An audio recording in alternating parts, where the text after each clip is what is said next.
I'm Dr. Meenathchi, Head Department of Electronic Media of M.O.P. Vaishnav College for Women. Like to present on the topic of integration of management theories in media.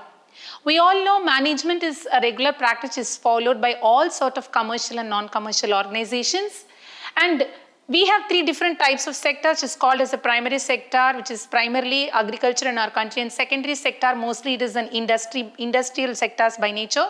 And tertiary services are like banking and finance, insurance companies, hospitals, services, hotels, and media and entertainment industry, etc., etc., etc. The contribution of the primary sector towards the GDP of the country is very less, which is 33%. And the contribution of the industrial sector to the GDP of the Indian economy is never less than 35%. And the contribution of the tertiary sector is more than 60% right now. So the growth of media industry in relation to the management practices is going to be taught here. Now, the management is a practice of how you're going to make the resources of the people in the organizations. Now, there is actually a difference between the media. It's very difficult to adapt management practices in media industry. Owing to that, media is having a downfall or it can upgrade its situation. Now, basically, academically, we need to understand why there is a pitfall in the adoption of the management practices in the media industry. Now, management theories can be broadly classified under three different heads like classical theory, neoclassical theory, modern management theories. Now, classical theories, we have administrative theories, bureaucratic theories, as well as scientific principles. Under the neoclassical theories, we have a lot of leadership skills that are required in executing the neoclassical theories. Actually, in modern theories, we have systems theory and contingency theory followed recently in most of the countries. This followed in India and across globally. Now, we will take systems theory as one of the modern theory practices in modern management. That systems theory means what is a system actually? People will call what is strategy, what is a system. People will use the word strategy like anything, but strategy according to the management language is that how you are going to counterattack the attacking forces of the organization. Now, before that, we need to know what is system. A system is an integration of interrelated parts. Now, a system comprises of 5 important factors, which is called as the input, processing unit, output, feedback, and the environment. Now, what are the various sub-components come under the input category will be men, materials, machines, and money. Now, all these inputs are being injected into the processing unit and it's being processed to deliver in the form of goods and services. These goods and services, again, it will go to the society in the form of a feedback. The feedback may be positive or it may be negative. If there is a positive feedback, then it can definitely go again to the input as no change to be needed to be in the inputs. But if there is a negative feedback from the industry or from the society, from the delivered goods and the services produced in the form of an output, then definitely we have to rework on the input subcomponents. That is the men, materials, machines, and money. This is what the systems function is all about. Now, once it is there, we have lot of attacks from the environment. The environmental factors are many, which we call it as the environmental hit upon the system will be technology. We know that technology is updating very fast and across globally also. We need to update ourselves on par with that of the latest technologies. And also the culture that's a pattern of the life of the people. And that pattern of the life is attacking the system like anything.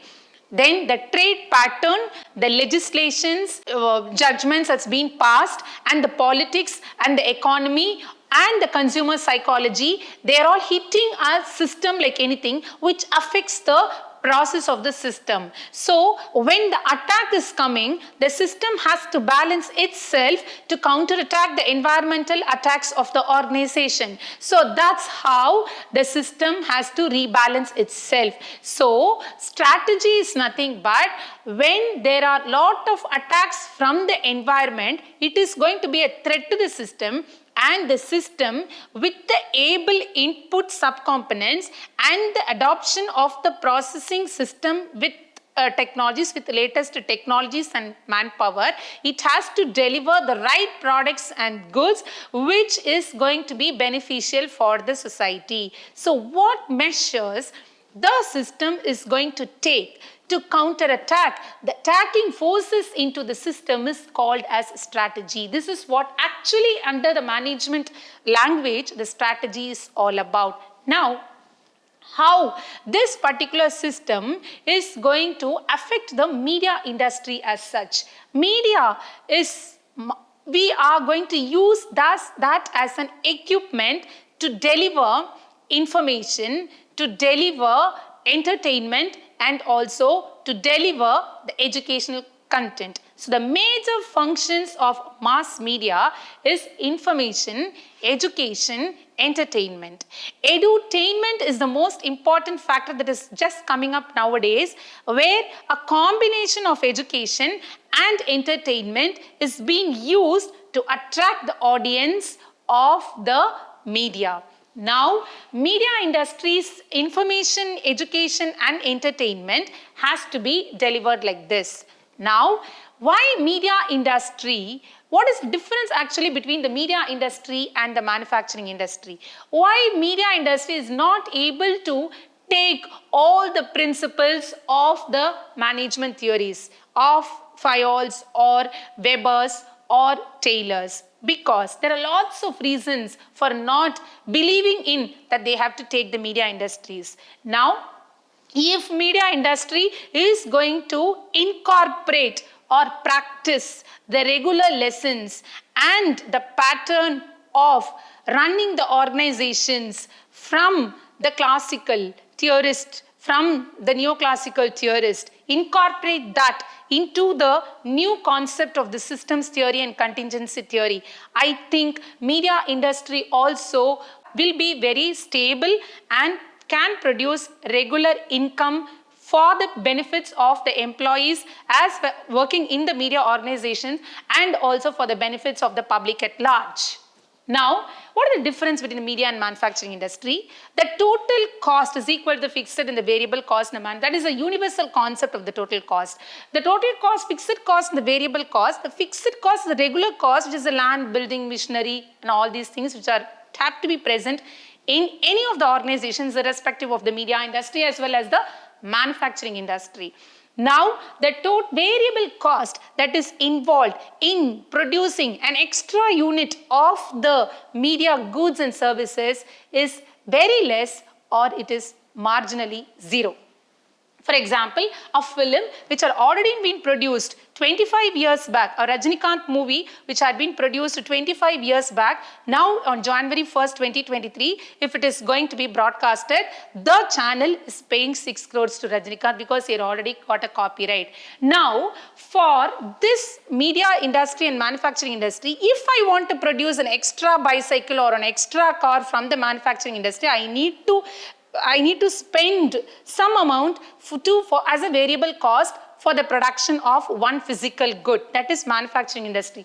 But in media industry, for the broadcasting of Rajinikanth movie for January 1st, 2023, the media is paying to Rajinikanth for the broadcasting of the films in the channels, television channel. So that's why we say difference between the media industry and the manufacturing industry is that the amount that is involved, the cost, we can say the cost that is involved in the production of the extra unit of the product or the marginal cost we can say that is involved is almost zero or it is very less. So number one. Number two is that of media products are produced according to the taste of the audiences.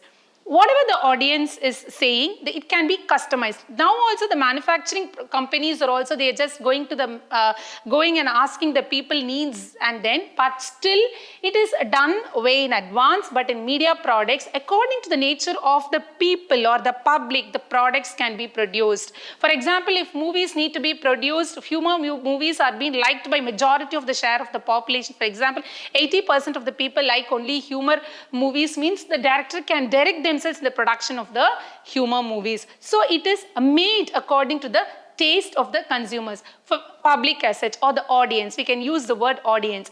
Now here in this audience, we can say a sabha who is delivering the concert, and the audience, if they ask a question like if they want to sing a song of that kind of media can produce a kind of songs or deliver the songs which is liked by the audience. So it can be tailor made according to the audience instantly. Now we can also say that media businesses involves, third more difference is that media businesses involves more creativity, and it is also uncertain, because I just wanted to go back to that systems theory, where why I am integrating the systems theory is that the psychology of the audience play a very dominant role in making the system very stable. The system stability is enabled by how they are able to manage the stress given by the environmental forces. Audience psychology is changing like anything in the market right now. Yesterday, if the same section of audience like one kind of movie, the next day they like a different kind of movie. So directors, they are all feeling very, they don't know how to really bring back the audience into the same line if they want to produce something more and give to the audience back. So when you say this kind of movies that they all produce, it has to be produced according to the audience. Psychology is the biggest threat, and that is going to affect the media industry like that, because media services are the one which are directed towards the audience, and the audience psychology, if it changes very soon or very fast, it is definitely going to be an attack on the industry. So the main thing is that if any company or any organization, media houses wanted to survive, it has to do continuous research in the market of how to, what are the various understanding level of the people, what do they welcome actually, what kind of genres they do welcome, and what are the kind of programs they get attracted to. So the research is the only thing that can really make the people understand, the media organizations understand, and they can survive. So constant research will definitely help the media businesses grow, and it can overcome some of the uncertainties that had happened in that are likely to happen in the organizations. So that is how you will have to manage. So in the media industry, when we can definitely bring in a systems approach into the media industries, then definitely media industry can incorporate some of the media theories in the management practices of media houses. Now, media industry can be traded or marketed globally. Now, after this liberalization and globalization, actually what happened is that many industries are privatized. The shares of the government public sector units in the government has been privatized, given to the private parties, as well as the globalization, integrating home economy with that of the world economy, where the globalization has a real effect, especially into the media industry, because no extra cost is needed in marketing our media products globally. It is traded globally. So when it is traded globally, now what happens is the revenue that's been earned by the home economy is also more and more. When one big hero movie is being produced in India, it can be simultaneously distributed to other countries like North America, Europe and Australia. Same time the movie, after it has been released here, the same time it has been released in all other countries also. The revenue that is generated in terms of all other country currencies are also more. And so they do welcome the media industry like anything grow. They wanted, all the people wanted the media industry to grow. It is because the media, without marketing and media are both the sides of the same coin. If marketing is not there, media is not there. If media is not there, then marketing is not there. They both complement and supplement each other. Marketing has to happen if the economy has to grow. Every nation wants the economy to be really not to be in that recession. Now we are all undergoing this recession. They don't want that economy or the government to have a recession like that. But if it really wants to overcome in that, marketing has to happen. Economic activities has to happen. Then products should be produced more. Then marketing should happen. They'll have to create a market. When they want to create a market, they'll have to really take the help of the media. Any medium, it could be a print medium, television medium, or it could be a new media.